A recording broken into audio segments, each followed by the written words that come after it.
River. My name is Kate Connor. I am a river guide. I live in Colorado. Colorado is a state in America which takes its name from the long, wide, green river that runs through it. I live by the river. My job is to take groups of people along the river. Usually we use small boats or rafts.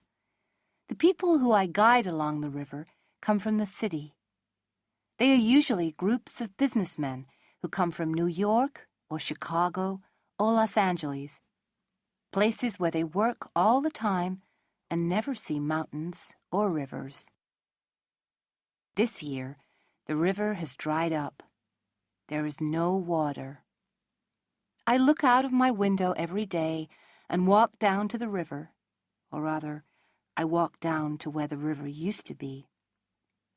There wasn't enough rain this spring, and it has been a hot summer. The river is now just one thin green trickle of water. You couldn't sail a raft in this. You couldn't even sail a child's paper boat down this river.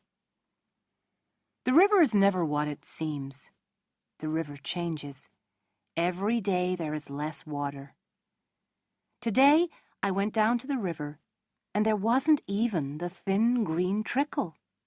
There were just stones and dust at the bottom of where the river used to be. I have always wanted to be by rivers. I grew up next to the river where my father worked. When I was a child, and other children wanted to be astronauts or football stars or supermodels, all I wanted to do was work on the river. I wanted to work on a tugboat, on the Hudson, or the Mersey, or the Thames. I wanted to catch fish in the Loire, or the Volga, or the Rhine. I wanted to swim in the Ganges, or the Amazon, or the Mississippi. I wanted to take rafts across the wild, white waters of the long, strong Colorado River. Today, a man came to my house. I didn't recognize him at first, until he reminded me who he was. "I'm Joel," he said. "Don't you remember me?" I didn't remember his face, though I remembered his name. He had changed a lot. I guess he changed because of what happened last summer. Last summer, Joel was one of a group of people who came to Colorado from Pennsylvania. The people were all colleagues from work. They came to the river to go rafting because they thought it would be a good idea. A week rafting on the white water of the river, they thought, would build up their interpersonal skills. It would make them work as a team. On the river, they would get to know each other better. Then they could go back to their office in the city and work better together. "It's good to see you again," said Joel. "You look different," I said to Joel. He smiled. "Better or worse?" "Not better or worse, just different." Last summer, I took Joel and his colleagues down to the river for 5 days of whitewater rafting. Whitewater rafting is the most difficult thing you can do on the river. Usually, people who have no experience of rivers just want to go camping or perhaps fishing, or perhaps just swim in one of the places where the water is wide, tranquil, and calm. These people wanted to do something dangerous, something that they thought would test them and make them better people, something which would make them work together better. "What have you come back for?" I said to Joel.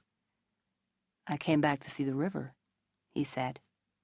I pointed to where the river used to be and smiled. "It's gone," I said. "There's nothing to see." He shrugged. "The river wasn't the only thing I wanted to see again," he said. There is no sound at night any more.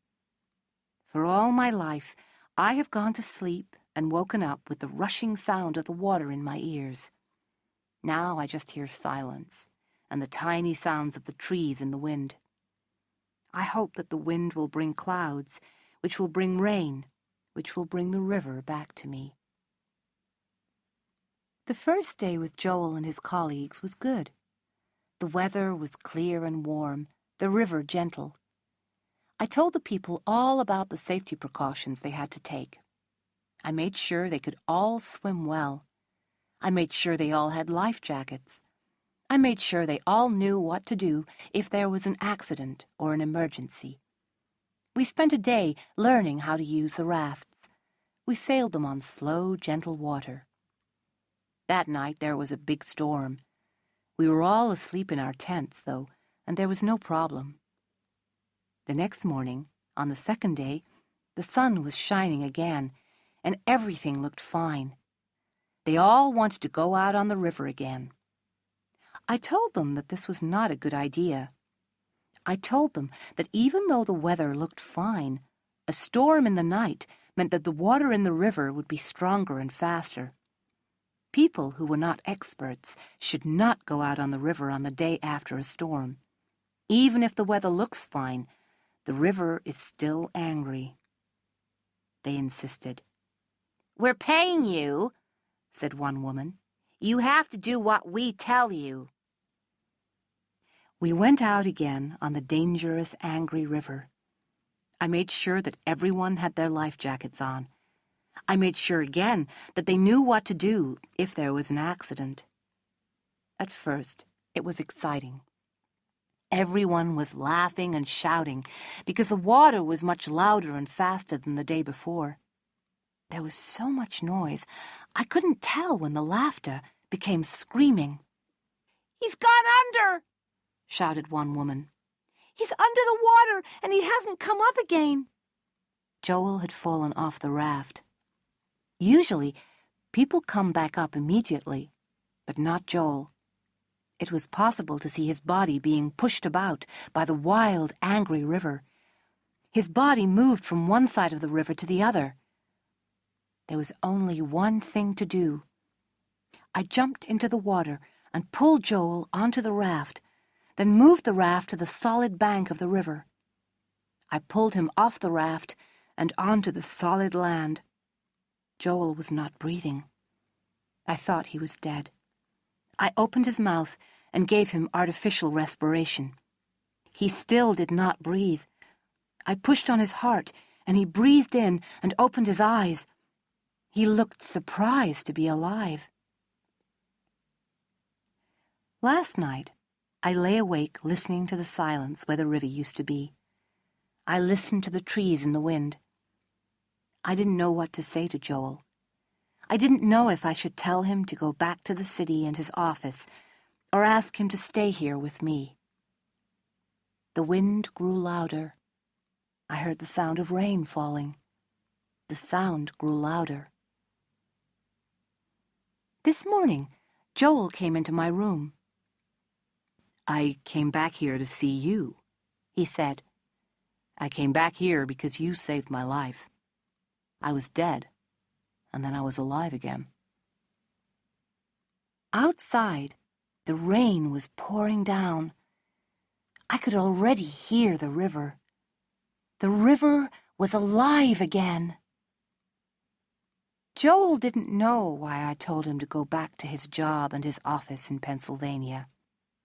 I didn't need to tell him. I live by the river, and just like the river, I can change too.